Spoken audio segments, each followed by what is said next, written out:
Hi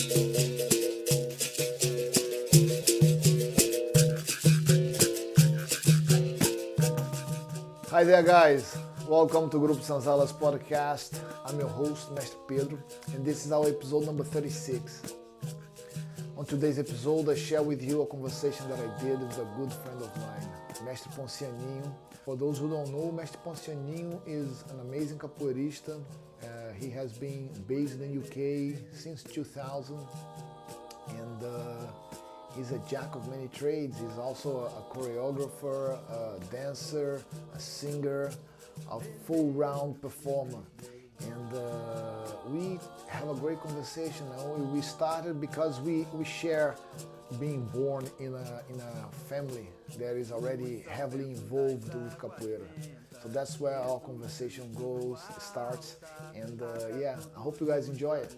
Let me know your thoughts in the comments. Don't forget to share with your friends and subscribe. I share.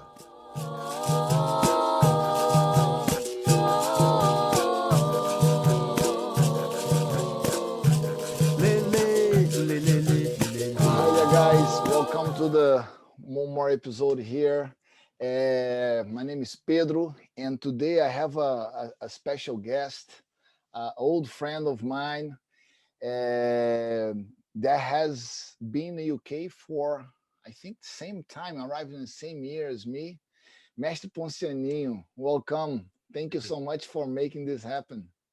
Thank you very much, man. When I got your message about this, I was very excited.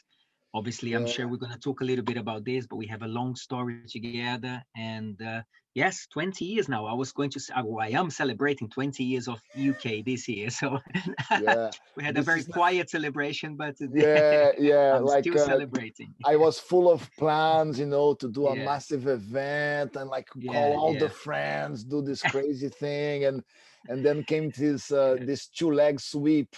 That's right.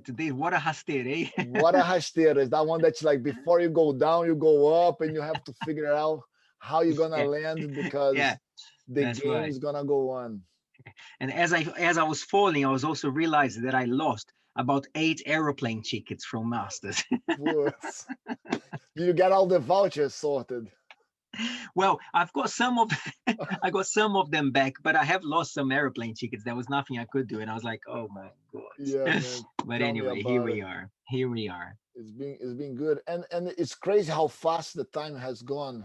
Like Mm, we just talking now beforehand how we've got families on the same age. that's right. That's 13 and right. 11, That's and it. and, Yeah, and we haven't really met. We have to make this happen absolutely, as soon as possible. So absolutely. it's funny now because when we start talking about the similarities, Mm, realize that it's not just we arrived in the same year in the UK, but hmm. also we both were born in capoeira families. Yes. Yeah, we always had capoeira from a very very like I cannot, like, people say, "Oh, when did you start capoeira?" Capoeira was part of my life from the moment that I can remember. Maybe Yeah. not training on a in the academy, but the group that I was born into, my uncles are mestres, Yeah. brother-in-laws of my father are mestres, and I think it's more or less the same, right? Like when you Yes. grew up, you grew up in Cordão de Ouro, and many of That's the right. mestres became idols, Yeah. role models, inspiration for capoeira, and up to a level we shared some Mm, common influence, I guess, because Cordão de Ouro was a considered influence on my yeah. on my capoeira. The experience, Absolutely. and meeting the old guard of Yeah. Cordão de Yeah. Ouro, Yeah. the famous, that group there used to be Yeah. Sarará, Durinho, That's né? right. Sampaio, Mestre Sampaio. Sampaio, all of these people. Yeah. Yeah, it's a Yeah. great, great moment. Mestre Flavinho. Oh yeah, my godfather in capoeira. Absolutely. I do think a lot about that time. And I think I think you're right to say that we have so many similarities, and in fact, the more I think, the more I realize some of the really important similarities that we have, because we do come, sounds quite biased, but we do come from a really magical time of capoeira. And I can tell you why I think it, for everybody who is listening also, I can tell you why I think we come from a very magical time, because most of the things that now are very well established, they were just forming back then. So yes, the masters were there, the people were there, but I literally remember when Cordão de Ouro became, in terms of all the groups become Cordão de Ouro. I was part of that. I was very young, but I was Yeah, part of that formation of where I was part of that feeling where we go, oh, so now all the students that now are they are masters, we can have the same name, and the creation of the groups, and the groups grew bigger. And also, I mean, specifically talking about your time, I would say when we studied capoeira of Rio de Janeiro at that time was absolutely, I mean, the characters, the masters that you have seen, and some of them that I have seen, because they used yeah, to, a lot of them used to come to Guaratinguetá. I mean, yes. Mestre Leopoldini is Mestre Ponciano's Leopoldina. godfather. He's Yes, actually my uncle's godfather. So he was in my house so much, and that's yeah, just one. So we were in a time where we met quite a lot of the real old gang, yes, and we saw these new superstars of capoeira in terms of the way they played so amazing. We saw yeah, the birth of these people. We were in that time, and I think it really does matter as children that although we were not, as you said, training like adults, because we were not adults, but once you've aged, in our age now, the memories and all of those moments that maybe even we can romanticize a little bit, but all of those things becomes so relevant. So now I actually remember conversations more. I remember things that happen in Roda, and actually to be able to see that through the eyes of a child that stays in capoeira and continues with capoeira, and then now we work with capoeira for many years. There is yes, something really beautiful about that journey of a child becoming a grown up and actually being able to go back. And that yeah, was a really interesting time. And I think some of our similarities as well. We both come from groups. For example, we both come from groups that like training. Training has been always a part of that. What connects us. We always, it's yes, interesting how before the class, it doesn't take yeah, long for me and you to say, "Oh yeah, we want to train." It's because we always coming back to this idea of practice. That's yeah. something that connects us as well. Yeah, for sure. I mean, it's because also, if I'm not mistaken, your father had an important role. I think he designed the logo of Cordão de Ouro. He played a role on the That's creation right. of Cordão Yeah, de Ouro as well. And I that's right. always, Yeah. in the Sanzala group, my father was. I always saw my father as the person that in the old days, I remember Mestre Camisa there, Mm, Mestre Banonzol, mestres that are no longer part of Grupo Sanzala, but they always would come. The meetings would always be in yes. my house, and so Yes. it seems like even the roles that they played within the group were the kind that would fix things or try to arrange things, and Yes. but you had like your training was when you started was really Mhm. intense, your training as a child, Yeah. or how was that for you? I think I had two universe that was, now that I think back and I write so much, and this is something that's really have been so important to my career right now, is to be able to write things and to go back into the memories, because obviously we edit things in our minds, that the Yeah, history is added as we progress. yeah, So how accurate we can be to the past is it's a really important part of what is to be a historian of some sort, or a journalist, is to be able to be accurate. But whether we edit or not, there are things well, actually, thank goodness we actually have some evidence, because there's a few clips from that time, not many, because nobody really had a video camera in my town when I was a child, but yeah, we have some evidence of that. I have some videotapes of that time that just confirms how the training was. But I feel very lucky that I had these two masters, who is my father and my father's brother, my uncle, yeah, Mestre Ponciano and Mestre Antonio. And at that time, there was this two universe. My father provided the real intense military type of training, and Mestre Ponciano provided the more, I want to say artistic, but Mestre Ponciano provided for the children at that time. We did the performances, the shows, the maculelê, the puxada de rede. We learned how to meditate. Remember, this is Brazil in the Yeah. 80s, where everybody was a bit of a hippie. Yeah, yeah, And yeah. so, so we learned to meditate, we learned to go into nature. So we used to have this capoeira trips where it was all about nature and all about discovering these forces around us. And then we also had the academia training. So when I think back now, I was, not just me, but obviously everybody from that time, really, really privileged to be in a time of capoeira where we were with people that really were trying to educate us somehow.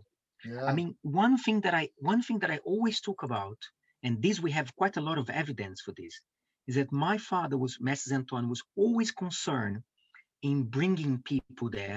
So we Yes. had mestres. We always had your father. I remember, Pedro. I have videotapes of this, but I remember classes from your father from when I was 12. I remember the class, the steps that we did. Mm. This is not trivial stuff. This is really for someone who is now making a living out of capoeira. This stuff really counts. I remember the times even in my class in London where I used the techniques that I was learning at that time. We had Mass Cloud, we had obviously all the masses from Cordão de Ouro. So my father was always concerned with these things. So we were not bombarded, but we were full of information at that time. Yeah. And then we had to practice, we had to train. So it was a harsh time, but it was a time Yeah. of intensity that paid off. I Yeah. joke with my students, I say, guys, believe you me, now when I do these negativas, I know how it feels, but after some time, you are going to, it's the Yeah. famous cliche, you will thank me one day. One day. No, but it is. I mean, thinking about it, Guaratinguetá is, strategically situated right Yeah, between Rio and São Paulo. yes, yeah, And I clearly remember. I remember first my father telling me about Guaratinguetá and how amazing it was. Because mm, like the guys that might be listening this, they don't understand. It's hard to. I'm trying to give here some context because I think the year after, I had the pleasure to go there many times, and to yeah, go to a, coming out of Rio, a big city, and going into a, considered like Rio, they are so full of themselves, like it's hmm like hmm Londoners. They think like Rio is the center of the world. yeah, But yes, yes, totally, when you go into, I remember coming down the gymnasium. This was like is a mini, a good sized gymnasium with a spectator seat, and I could see yeah, that place full. And it had, if I'm not mistaken, was five rodas. Was a yeah, roda of kids only, a roda of only beginners, a roda with only women. There was a roda with graduados and a roda with yeah, the special needs kids. that's right, yeah, and yeah, and it was just amazing. I mean, just amazing. The team, the guys a generation older than you as well, they yeah. were, I mean, it was an outstanding performance what those guys could do, Oh my God. Well, in terms of, I remember yeah, this 12 guys hugging each other in line, and this guy runs and does this dive over yes, everyone, yeah, yeah, land yeah. on, So like, impressive. there's not even a special flooring. He landed on a, it was truly Yeah, amazing. And it must have created also like the level became so high because it was so many amazing guys. And that's right. Yeah. the Well, the other day I camaraderie posted was really something strong. very strong, and I post. Yeah, yeah, absolutely. And that's interesting you saying about Rio de Janeiro and São Paulo because in Guaratinguetá being in the middle, because for us, São Paulo and Rio, these were. I mean, again, I'm telling from the perspective of a child and a teenager, but I from with a good also understanding for what my friends felt. So I'm not just talking for me. I'm talking about pretty much everybody in my school. These were big places. Rio and São Paulo were, we saw you guys differently. We Yeah. were from a small town. We were shy. we were shy about the way inland towns. We were shy about the way we spoke, you know, Mm, and we always saw São Paulo and Rio as something a little bit more sophisticated. And but there was so we look up, we used to look up to you guys so much, of course, you know. Obviously that's quite often the case. You don't know what you have sometimes, and you look, yeah, now you look up to someone else. And this the opposite was happening. A lot of masters were saying how the capoeira was so outstanding at that time. And again, the performance that you're saying, that was the generation before me. And the other day I posted some videos of the performance that they did in America with the Oba Oba shows. And there is the one where he jumps over these people. I mean, these people are doing things that people are still trying to learn today. yeah. They still practice. They were so ahead of their time, so ahead of Yes. the time. These shows, people used to stand up and clap for 20. They could not believe their eyes. You know, and how did it happen? Well, it was a group of people training by these minds of these people that just wanted to train them. And there's something about being in a small town that they wanted to excel. They wanted to perhaps to discover the world, and they did. You know, they became Yeah. very famous. I mean, Emerson, all these people that you know, Yeah. Emerson, you know, Carlinhos, Hodgman. I mean, the Hodgman. jumps, Monstro, yeah. oh my God, the level of capoeira was incredible. We remember going like that, and they became our inspiration.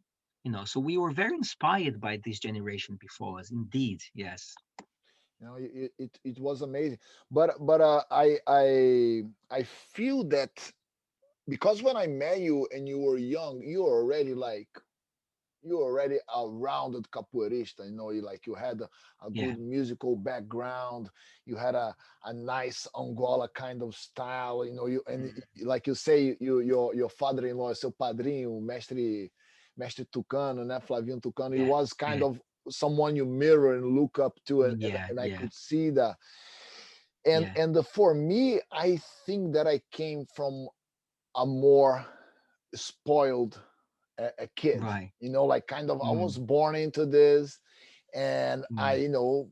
tio Peixinho, Uncle Peixinho, Uncle Gil. Right. Right. Right. But I was going to capoeira, and I was there to raise kind of hell. You know, I like capoeira because capoeira in the beginning we used to train in a judo. You know, so like with mats. You know, was a judo Yeah. academy. My father was a partner there, and we used to play football in the beginning, and I really liked. I Mm. didn't start playing with my father. I started with Claudio Moreno. I don't know if you I heard have of heard. Claudio. Yeah. He Yes. was formado from Mestre Camisa, a dancer as Yeah. well. I have seen him. I have seen him. Yeah. Yeah, and but I remember this thing of when I was in my father's class. I was the kid raising hell, kind of misbehaving, kind of thing, Yeah.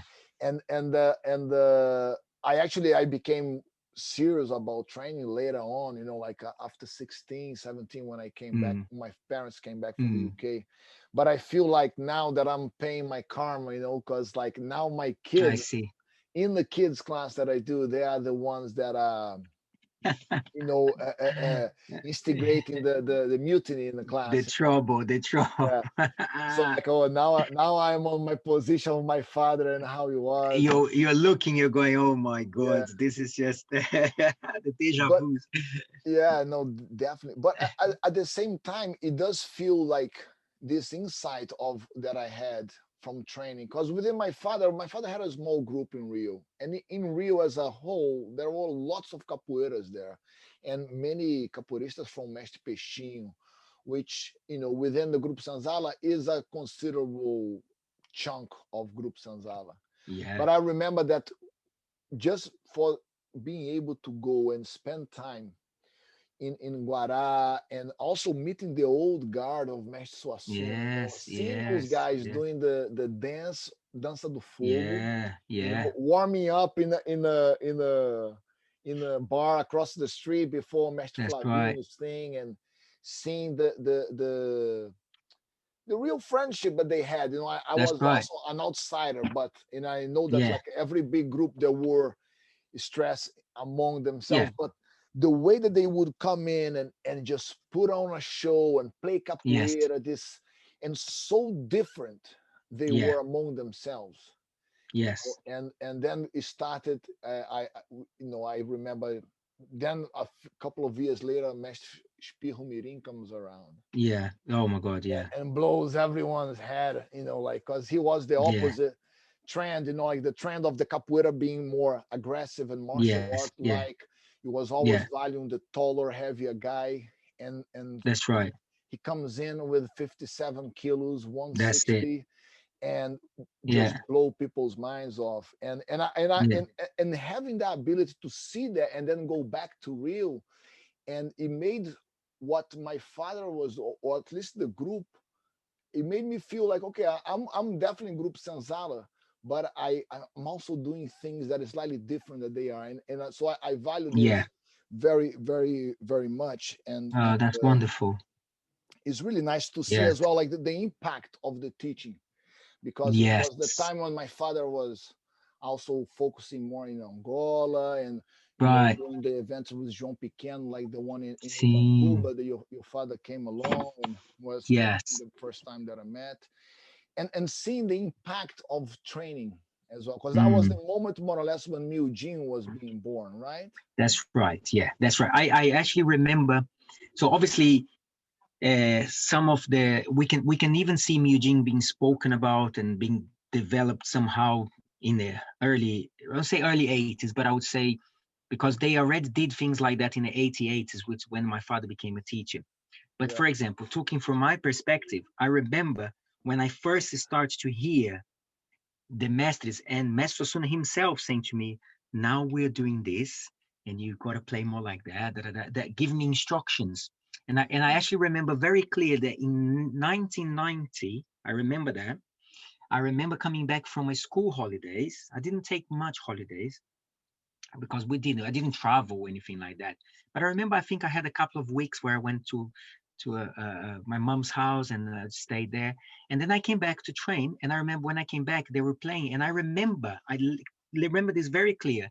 This different sound and this I knew something was different. And then I just played. And some of my friends mocked me a little bit and went, "You don't know what you're doing there. You need to do like this. Now it's yeah, this. It's called Miu Jin. This is the rhythm." yeah, I remember that. I literally remember that. So that was the time, the 90s was the time where, for example, in 1992, Mespi starts to travel so much. That's when we start to get him going to America and travel a little bit. And he starts to become more and more relevant around what happened to New Jean. Of course, you fast forward 10 years later in 2000 is when I started to, when every time the telephone called, it was something to do with a workshop related to that. So I started to travel quite a lot for that. In 2004 was a very important point for me because it's when I went to America for that. And I was thinking, oh, this is interesting. Well, it wasn't just for that, but I knew that the classes that people wanted to have with me were classes related to Miu floor Jin. movements, fast floor movements, contortionist stuff of capoeira. It was all related to the Muji, of course. And where in America did you get to go to travel?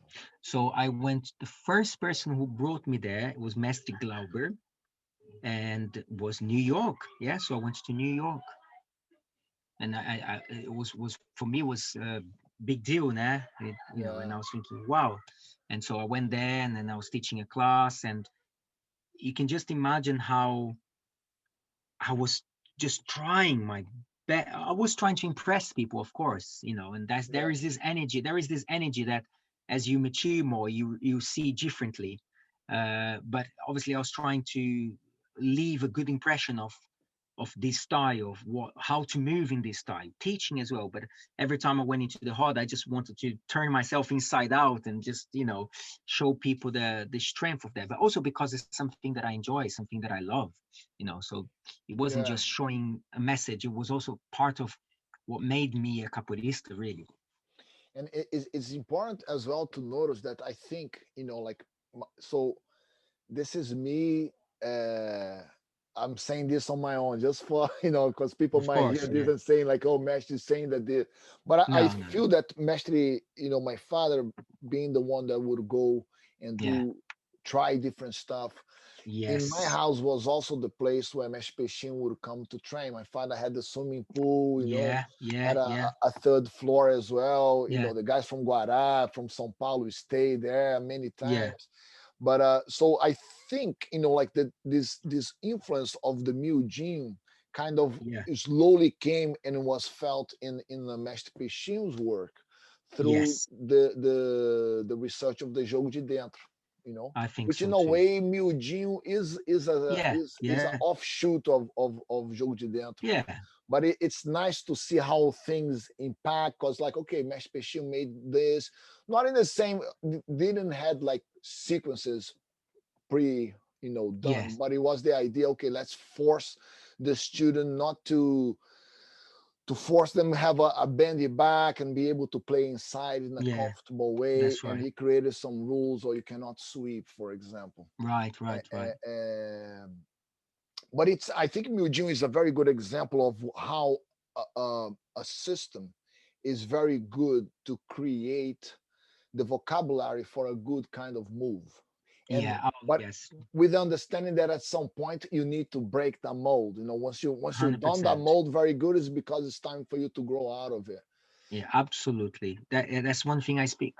That's something that I spoke quite a lot, because obviously the Mugene, when I started this idea of the Mugene, it wasn't established in the same way. And this is something that even Mestre Osuna himself always spoke about. That it wasn't that he, sat down and just created a style. It wasn't this. It was his idea of making people play close and smaller. And Yeah, yes, he gave a different flavor. He gave some his own his own artistic creation there, his own artistic mind.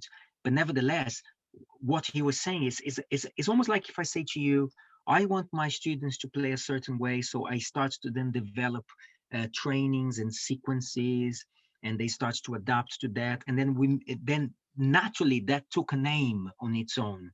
So in some ways, the idea of the Mujin was born a little bit like, in some ways, that we can say how the idea of capoeira itself was born, in terms of things that were happening, arrange themselves, a form of resistance to something, and then picks up a name, and then the names become attached to that rather than creating as a name. Because all Mujin really means is something that is little. I used to be quite proud that Mujin rhymes with Ponciano. And you it's worked well some in the slogan. that's right. I did work around that. I worked around that for quite some time. So this, so then that a name was attached. But the one thing that was always there, from what I remember, is that it was the freedom in the game, and that's what we loved the most. I have to say, at least in Guaratinguetá, we trained the sequences, but almost always the game was not the sequences. The games were, there were moments of the sequence. Yes, there were Yeah, moments of sequences, exactly. There were moments of performance, but there was a lot of freedom in that game. And then something that I saw later, it's when I used to say, well, let's be a bit more careful with not just doing the sequences. Or this is another, I think, point that is important, especially for practitioners. Let's be careful to not just do the cool movements and not repeat them so much. So I've realized that sometimes in one game, people are doing 10, the game, there was more backbends than Ginga, or there was more backbends than something else. And I was thinking, that's not how I have learned. I've learned that you've got to blend you have this to into go this in and rhythm. Absolutely. The figure it broken out. the broken Gingas, which Yeah, is something that there's such a beautiful influence from S. Canjiquinha there. So all of this tap dancing of capoeira, all of this, yeah, this is such a beautiful thing. And so there is a danger in making something like that becoming again quite square, so we have to be careful with that, so we yeah, never break that. So yeah, so there was again something that became so established, and yes, the fourth generation, the fifth generation, sometimes have to go. That's why we have to go back, so we rescue some of those elements that were there. I mean, if you see the people that were playing the music at that time, this is an interesting point, I think, because even those who could not do the movements in terms of acrobatic stuff and in terms of backbending stuff, they were amazing Mugin players because they became yes. so small in their own way and they had so much creativity that you did not judge them because they couldn't do this movement or that movement. You didn't. they had some personality in the game. I mean, these were people that looked to you in a way that made you feel, just the way they looked to you when they played. They Yeah. turned their heads. You know, it's fantastic. It's really creative stuff. It's really nice to see because you were a jack of many trades, right? Like you had this singing background. You were like a crooner. Is a crooner, right? In the boat, Well, sing, dance, yeah. and Well, I think what happened. Go on, finish I the was question. gonna But say is like you had the dance side of it, and then you became a choreographer. And yeah, I have you mentioned that trip on Liverpool when we were there. I think yes. Mestre Nestor was there, right? Miss Nestor was there. Yes, Yeah, and the your piece was it the Guarani it was Guarani Dance Company. We performed Patois.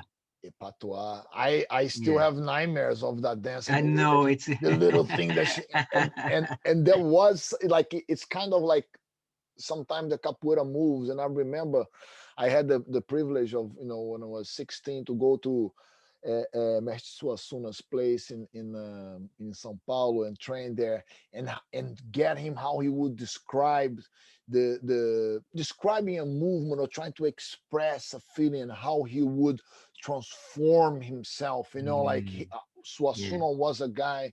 I mean, is a a guy of that course. you can see how he can go from like the sweetest guys to Yeah, turn, but he was that's right. showing this thing about becoming how Mestre João Pequeno was saying, oh, it's all about imitating some of the animal moves.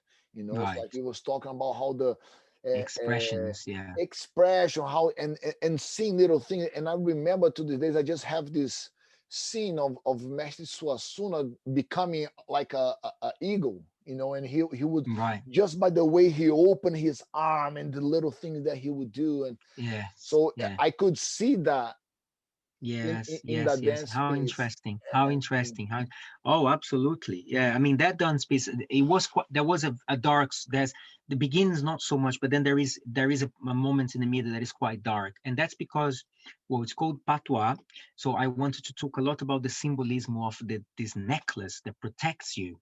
There's so much history, but obviously we're talking about Besouro, as he had the cordão de ouro. He's called cordão de ouro because of the patois, because of this amulet that protects him.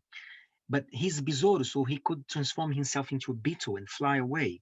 And I just, two ideas that was quite strong for me was that to have something so powerful on your neck, which is between your mind and your heart, between reason and feeling, it's something that carries a strong weight.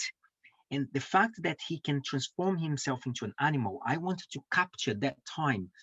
So obviously these are very powerful metaphors, and they are powerful storytelling, right? So there's something yeah, about a superhero that he has magical powers.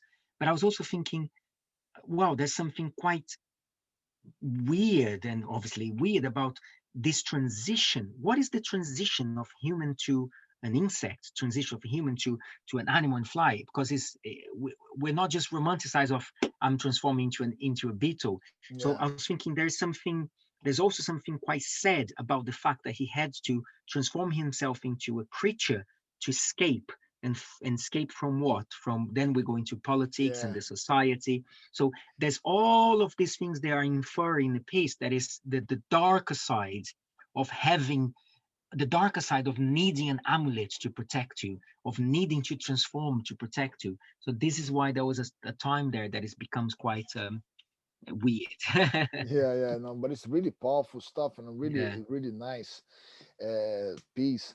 But Oh, the singing, before I forget, the singing. yes, To be honest with you, I think I had, most people know these stories. I have said many times, but my mother is a dancer. The dance thing comes with my mother. So there is a film.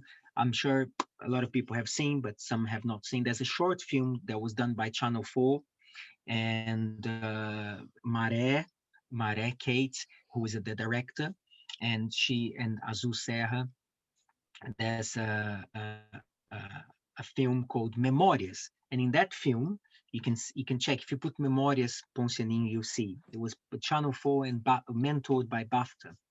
And in that film, there's a clip Okay. which is a child watching a mother dancing, and that's representing me. And it's actually my mom is in that film. My Wow. mom is there during the scene, and that's something that I remember. I remember going to watch her classes, and I remember her saying to me, "You need to be quiet now because mom is going to teach." And I remember all of that universe of dancing being something that fascinated me. I loved it. The music, it was movement. Before I knew movement was the language that I knew how to speak, really. It was movement. It was, I mean, the earliest memory, as you said, like the earliest memory you have of yourself as a child is related to capoeira, being in a capoeira environment. And it's the same with me. Earliest memory that I have of doing something that is creative is in a capoeira studio. Mestre Ponciano he starts the class by laying us down, and then some classes, and we had to pretend to wake up, to go to work, and lift your arms, and then pull the net and start to move the body, all with the drum. I mean, think about that for a child. You know, Yeah. you are 5 years old and you are every day pretending to wake up to the sound of these drums playing. This stuff is very powerful. So Yeah. the dance side came from my mom, the capoeira side, of course, from my father's side. But the one thing that I always felt that I could not do is to sing. And the very first expression, the very first artistic expression in my life was my grandmother, who was a singer, amazing voice. Her voice was identical to Dalva de Oliveira. She's a really beautiful singer. And this is the first time in my life that I used to see someone performing. So I used to go to her radio shows, and I remember the red light comes on, and I remember my grandmother all dressed up singing. I remember thinking, I didn't know what that was. And that was some one thing that always intimidated me. So when I went to work on a cruise ship, to cut the long story short, Yeah. I met amazing singers. I met professional singers. And that's when I started to discover I wanted to sing. That's it. And they were teaching me a little bit. So I'm not a singer, but yes, you're right to say I did work You sang as a with an crew. orchestra of like 40 Yeah, all pieces of and stuff. I did all that. No, it's great. And you arrived because I arrived, I think I have this date in my head. I don't even know if it's accurate. 16th of May 2000. You arrived Right. about the same time, right? Yeah, I did. Yeah, that's right. Yeah, I think it was around that time. I'm not sure the date if it was 16, but it was in May 2000. Yeah. Yeah. No, and I know, like you, I remember at some point you even like say, "Oh, Pedro, maybe you should come down here," because I wasn't sure whatever, like things when you were 25. Oh, I'm gonna go. The Yeah. plan was to go to London, Yeah. but then there was considerable amount of work back there in Scotland, and I ended up Hmm. staying. I think the first workshop that I did there, I did by inviting you Oh, yes, over, absolutely. and Yeah. Amazing. Yeah. it's amazing how, sometimes if you tell your students, look, Yeah. this is the way. And Yeah.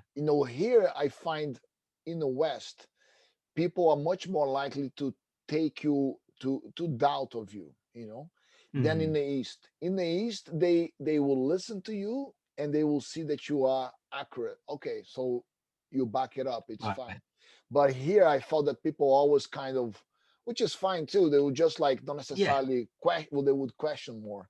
But then when you Right. came over and you did the workshop, it was the best thing that happened for me, because then I didn't need Wow. to tell my students like you need to work hard. They were coming to me and say, Master, I really Right. want you to push us To that to hard, put So like, okay, right. that was How really really wonderful. good.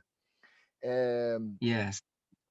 but this Yes. comes into what we were talking about, this idea of what it takes to be good in capoeira, because I think capoeira, Mm.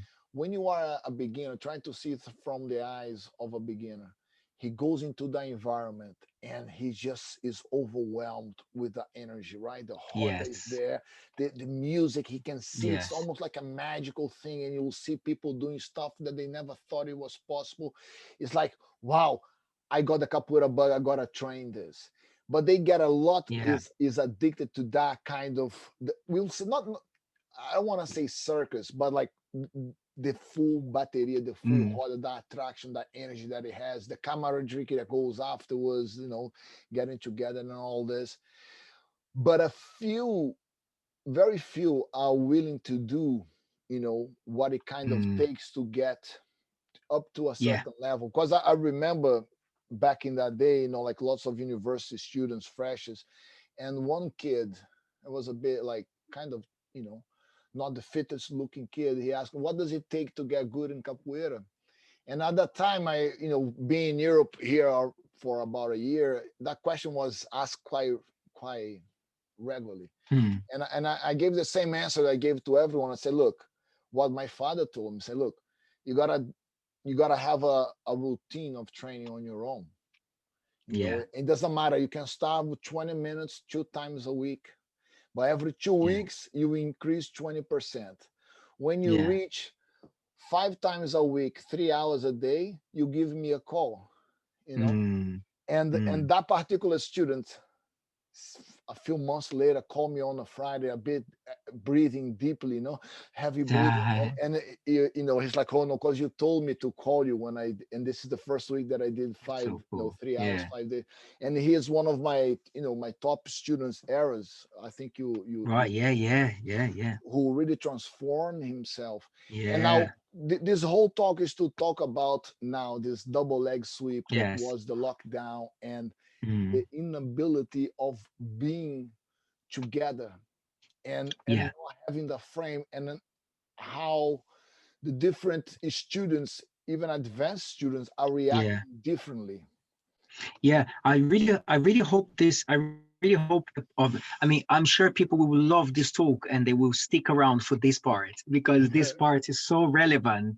Yeah. Um, that I wanted people to know from the beginning of this talk how this part is really so relevant to what is happening now. Now, what you said, I really resonates to that so much. Obviously, as my personal history from training, and then there's because we have this also two words that are one, but we have the capoeirista. We are capoeiristas ourselves, practitioners, and we are teachers. This is this can there are times where these two words are separated. There are times where I'm in a roda that I'm not seeing, and I don't want to see myself as a teacher. I'm a capoeirista. I'm there as a capoeirista, and then I have the times where I'm there as the teacher, and depends of the environment and everything. But we have these two words. So I have this journey that I can remember and recall and practice and teach as a practitioner. And I also have things, for example, as a teacher, there are things that I teach my students that I went through that they don't have to go through. They don't have to go through everything that I went through to be able to learn. There are things that I've learned that they were a mistake and they were not so good and they were bad in some ways. And then there are other things that they absolutely have to go through in a way, because I think this is essential for them to go as an artist, essential for them to go as a physical art. Remember, we're talking about something that is a physical artist. So every art, every craft requires its practice. But with physical art, it's flesh and blood. Mm. You can play the guitar and you can just change the string, but your body, there is something else that we have to consider that. And the reason why you're talking about practicing, the elements that you said about the West and the East and the way people think about training and practice, that's why part of my whole life, this, I would say, last 5 years and definitely this year, became about how do I inspire, motivate, teach people to practice. My whole life, almost every, apart from my time with my family, apart from those times, every waking hour, it's to do with how can I improve as someone who trains people, who educates people in how to practice and how to practice. And you are so right to talk about practice on your own as well. This is a very important part of practice for me as a teacher and as a practitioner. And now I learned something in capoeira, which is there is definitely something about if we look at the great capoeiristas, the sophisticated artists, the strong capoeiristas, they're the masters. If we look all these mestres and mestras, there is something that they do have in common. One of them is the level of practice. It's almost undisputed. the level of practice, okay? And you can see the different places, how they influence different styles, but nevertheless, the level of practice is there. So it's so important to understand that that's where we depart. And then once we get that, once we know that we have to roll up our sleeves and get to work, and then comes all the fun parts, which is how do we best get to work. But there is something else in common with all these capoeiristas, which is the ability to transform. Now, this is not just romanticizing. This is really, I think, is a very powerful part, which is the idea to transform things that are negative into positive, to flip to the positive, to flip Yeah. to the better situation.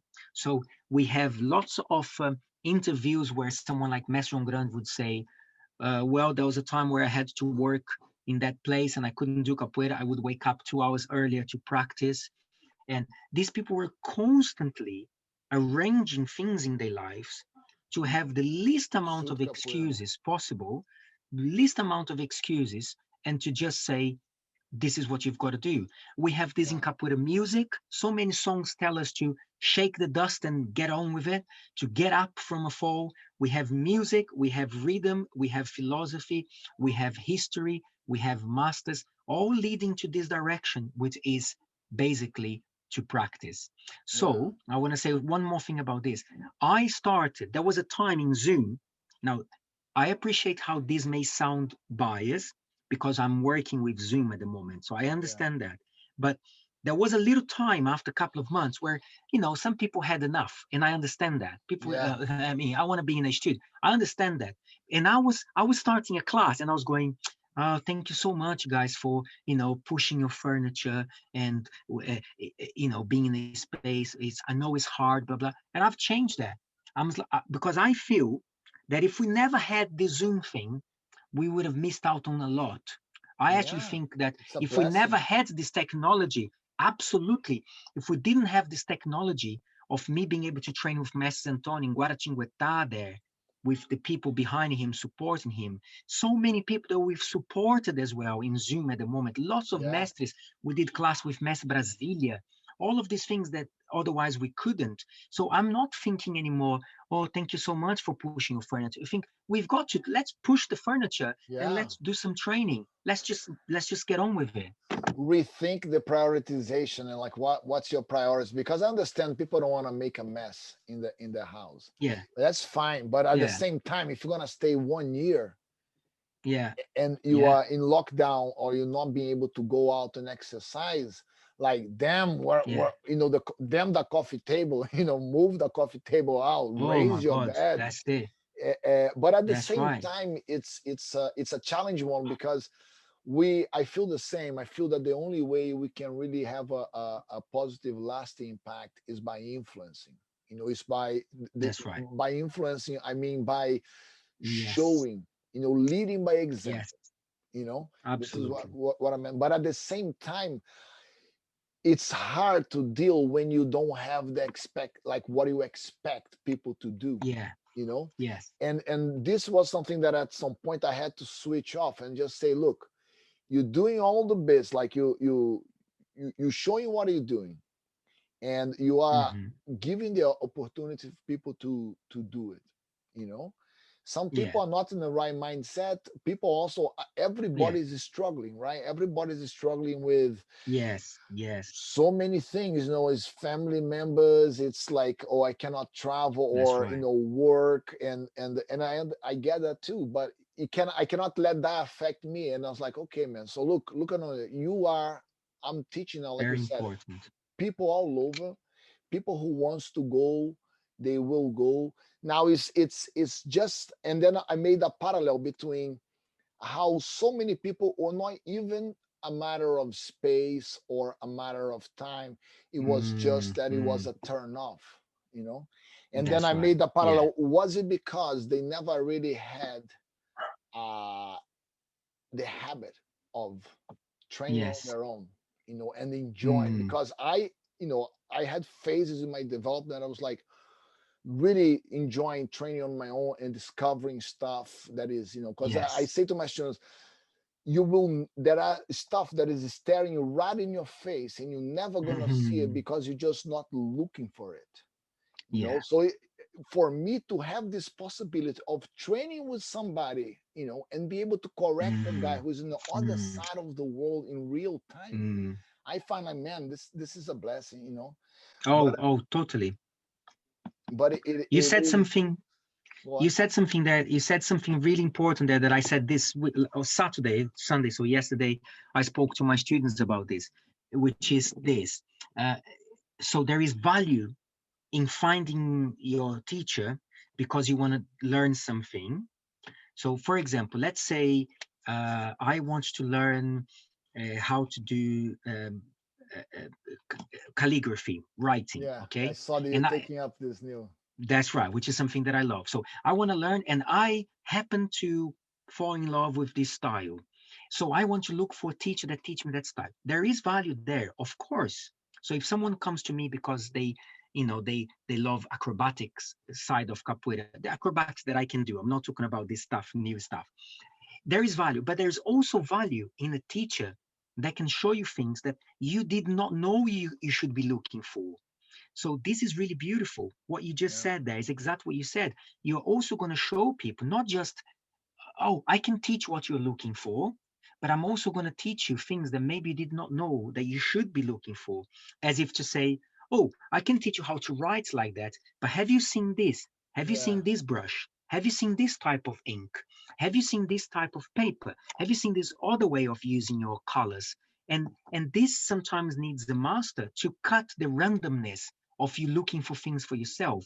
So it's a combination of your own training that you're going to do by yourself, but it's also a combination of your teacher cutting some of this random time. And I mm, always I tell this story almost every interview that I've done, and is related to Mestre Ramos. And there's a story that I have with him that is so powerful. And it's a story that really proves randomness and how a teacher can cut randomness. So this was in England already. I think you were in that event. There was an event with Mestre Ramos, okay, and I was there and I played. And I thought I was, doing well, and everybody's clapping and everybody's saying, "Well done, this is beautiful, well done." I was feeling good about myself. yeah, And Mestre Ramos, very kindly, he's like a father figure, and he said, "I like the way you're playing, beautiful, I love everything, but you are doing too many bananeiras." He just said that gently. And then in that moment, I was a bit, you know, but upset. I upset because, like, you know, but then I What? looked, exactly what? And then I looked back, and for some reason, it was a habit at that time. Maybe it was only that time, but it was a habit, and I realized that I was every move I hold bananeira, do a bananeira, and holding for long, and that's off-putting. And maybe if he never said that to me, I would have carried on for another.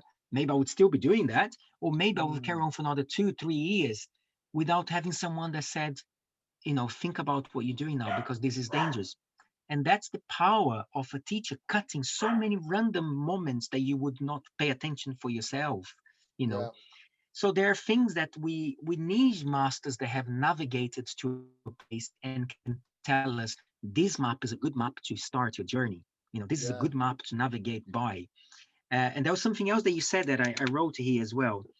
Um, yes, which is how to not be affected by the student's journey. This is really important for us because sometimes I'm in a class and we have different things. We have someone who, this is dynamic, group dynamic. So someone is excited, someone is not, someone is full of energy, someone is not, someone is enjoying the class, maybe someone is not. Hopefully most people are enjoying the class, or some are yeah, not, which is fine because that group's dynamic. Not everybody is going to be happy the whole time. That's not healthy. But anyway, we have to learn how to be sometimes, how to lay a ground for everybody, but to not be affected by this, because yeah, otherwise you start to be involved in all of that, and it yeah. transforms what you're teaching. So it's a Yes, really, it's a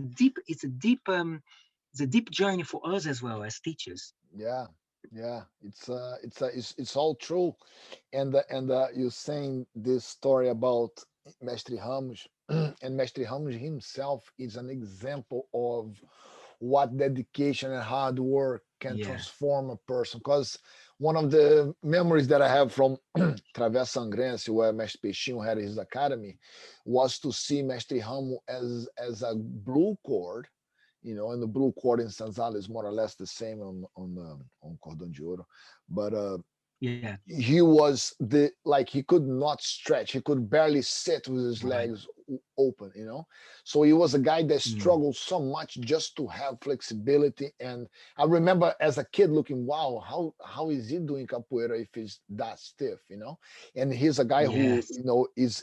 is a point of reference now on, like he was Yeah. playing. I saw him playing a couple of years ago at Banana's place at 60 and full of energy. And Wow. Mestre Ramos and somebody else already crowds the roda. But Yeah. you also remind me of the story of Mestre Suassuna telling me about one of his first mestres, and how Yeah. some lessons of the mestres is gonna take you 10-20 years to learn, because he was, I think, Mm. I don't remember specifically the name, if it was Urubu or was a mestre that he followed for a while in the Recôncavo.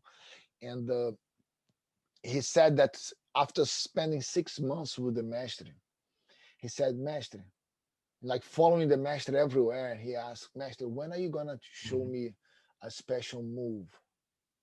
Yeah. And the mestre looked at him and said, you've been with me 6 months, everywhere I go, you would go.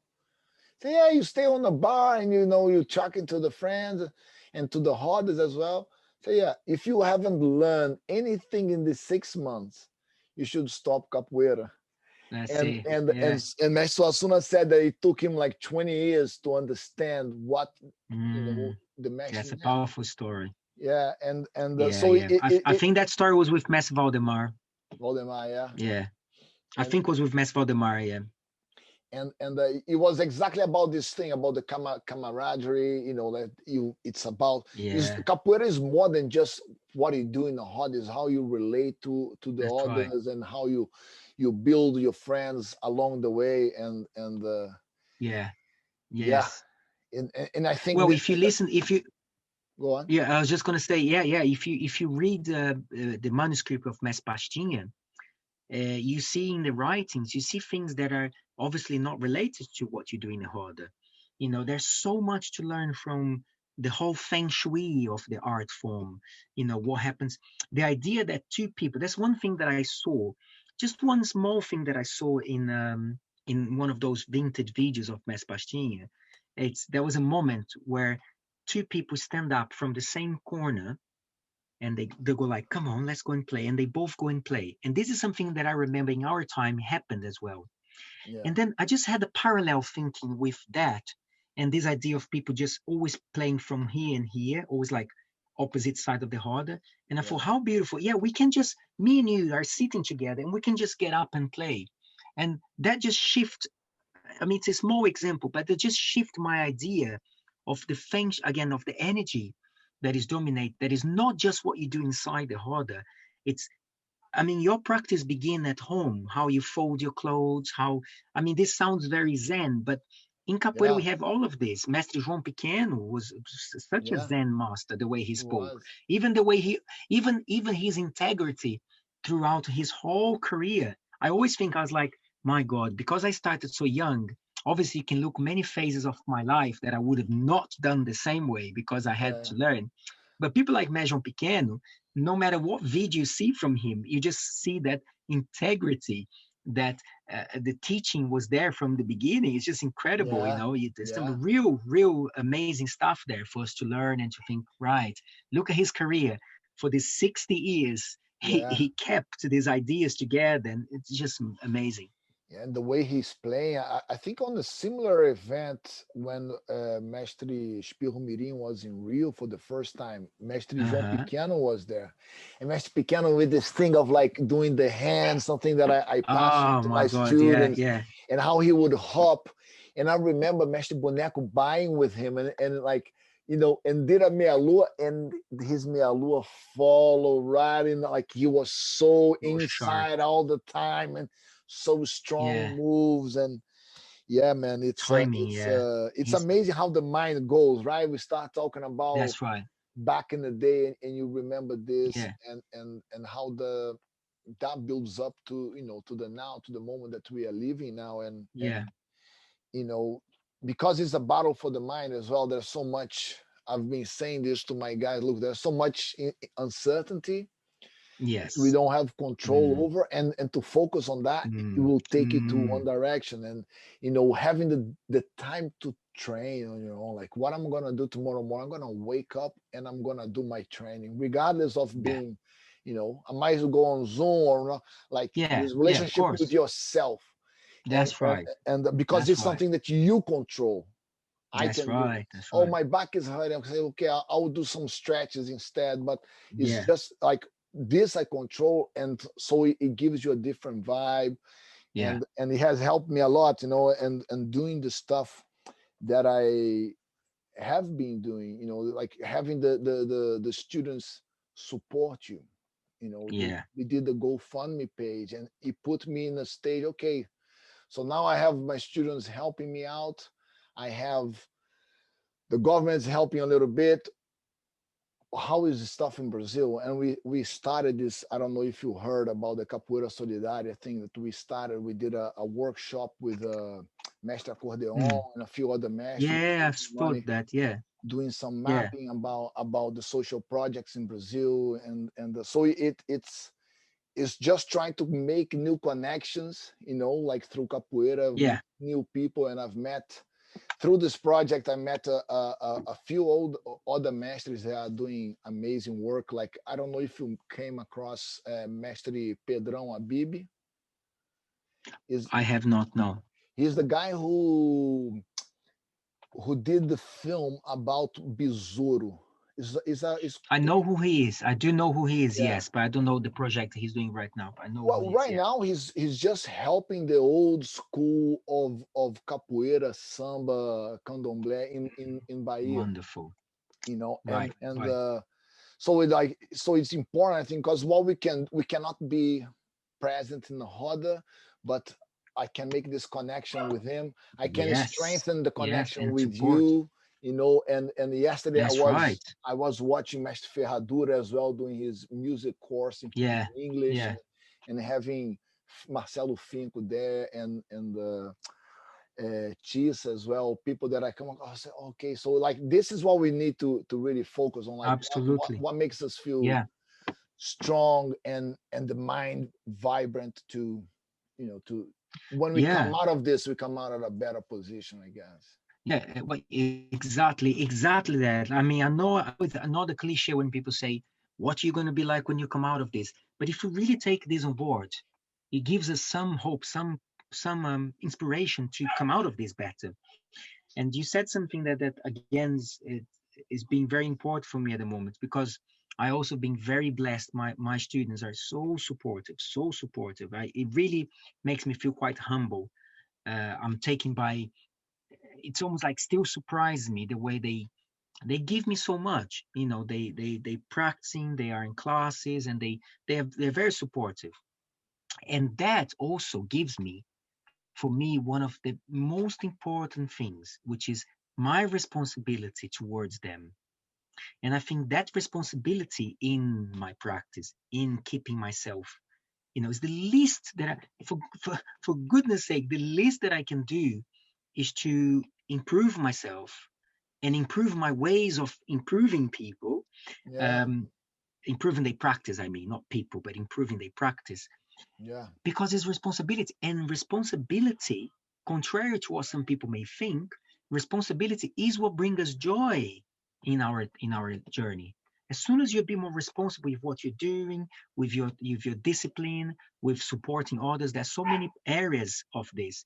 You start to realize that actually that gives you so much joy, so much happiness, and then it becomes a snowball effect that you want to do more, and then people yeah, appreciate what you're doing more, because it's now you're being responsible for what you're doing. And the other thing I say to my students as well, if you're going to spend time doing capoeira, so we do and they do, you're going to be away from your loved ones, and even if it's just an hour while you're training, the least that you can do, the least that you can do is to be responsible for that. Because if you are going to spend some time away from your loved ones to do something, but if you put responsibility in your practice, guess what?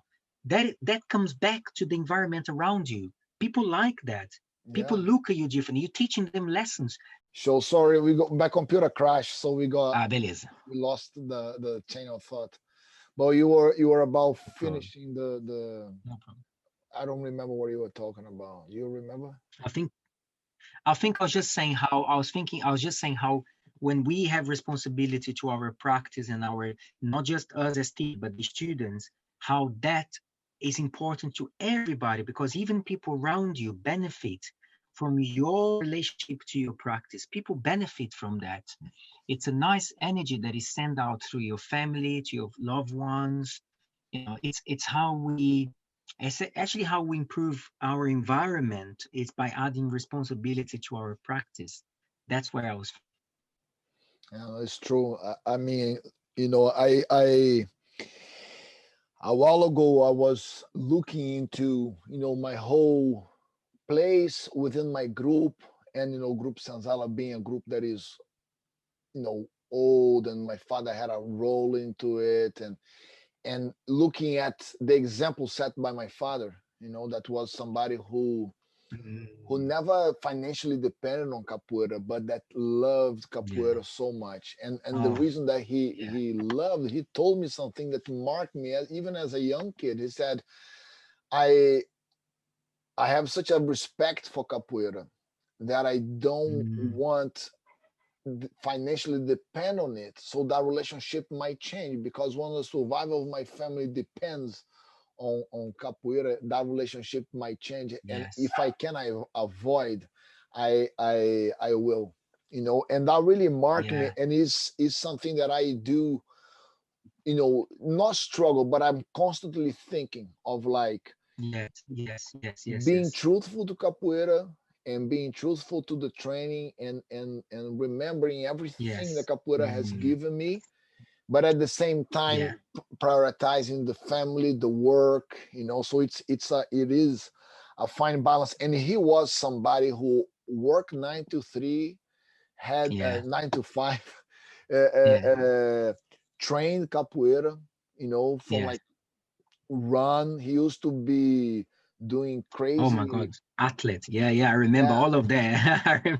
He would run 18Ks 5 days. I mean, he made mistakes as well. He had the first knee surgery, the same doctor that had Zico knees operated. Wow. But he was also looking into the training of new methods, looking at new things. And so this has always been a source of inspiration. And people, I have kids. He had kids. He was a father. He would train. He would teach 2 times a week, not that very often, sometimes 3 times. But he had his commitment to his training, either in the morning, on the Sunday after lunch, and he had this thing. So always, if like his nutrition, it's constant nutrition. Yeah, he was always eating. It's and slowly as well. And so my point is, if he managed to do it, and he has set the bar high, the least I should do is try to get close to that. But that's right. And I try to explain to the students, but at the same time knowing that, look, your relationship with capoeira is fine. Capoeira gives how much you give. So it's you cannot expect more than you are getting if you're not giving, and that is this. It depends on what you want. But Mestre Ponciano, such a pleasure having this conversation with you on this afternoon. Amazing. And just show me how much time we I really am very, very happy. But let's do this. Let's strengthen this. Let's get to, whenever we want. I think there's so much we can talk about, and so much interesting stuff and experience, and thoughts and ideas we can share. But also just to, we are literally 2 hours away from each other, more or less 2 or 3 hours.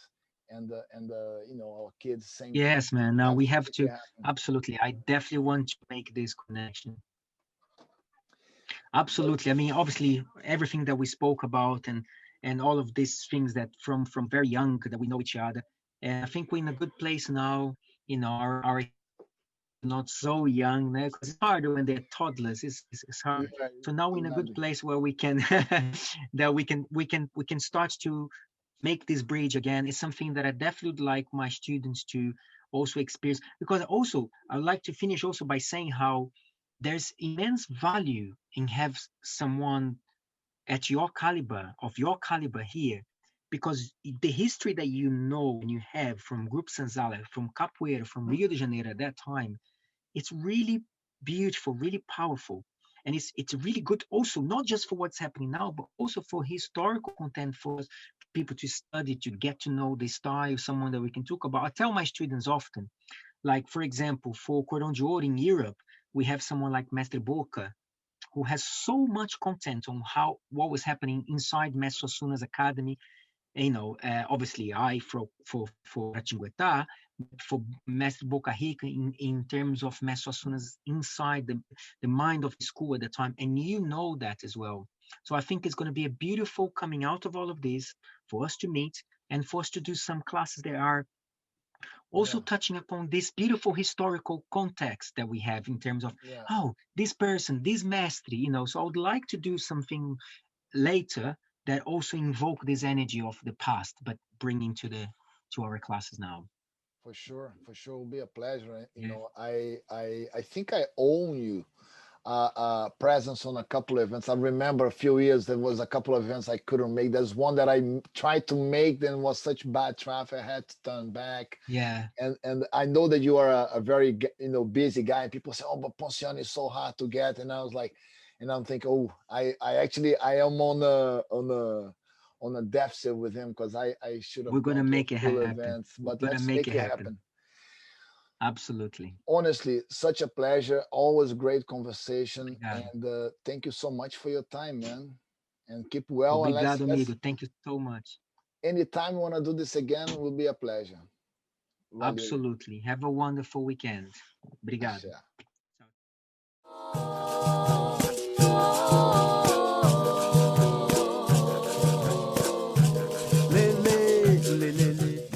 So that was it, guys. I hope you guys enjoyed this conversation with Mestre Ponciano as much as I did. He's such a great character, a good friend. And just before you go, I want to make a little mention about Capoeira Solidarity. And apart from the album, which one of the songs you're listening on the background right now, we have a couple of Christmas gift ideas.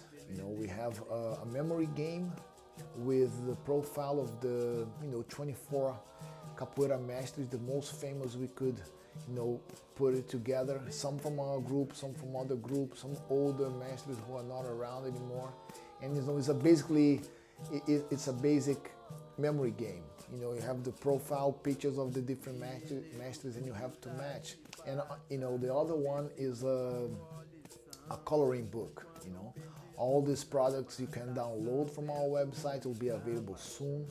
And it's a great gift for you. If you are a capoeira teacher and you want to be an ambassador of our project, you can reach out to the parents of the kids you teach and say that what we're doing and help us promote. So we are looking out for Capoeira Solidarity ambassadors, and if you'd like to be one, just drop us a line in the comments or send me an email to pedro@sanzala.co.uk, and we can make this change together. And I'm really excited about this project. It's really growing. I'm reaching out to all my capoeira friends, sending them the album for them to listen, talking about the project, so they can also talk to their students about the project.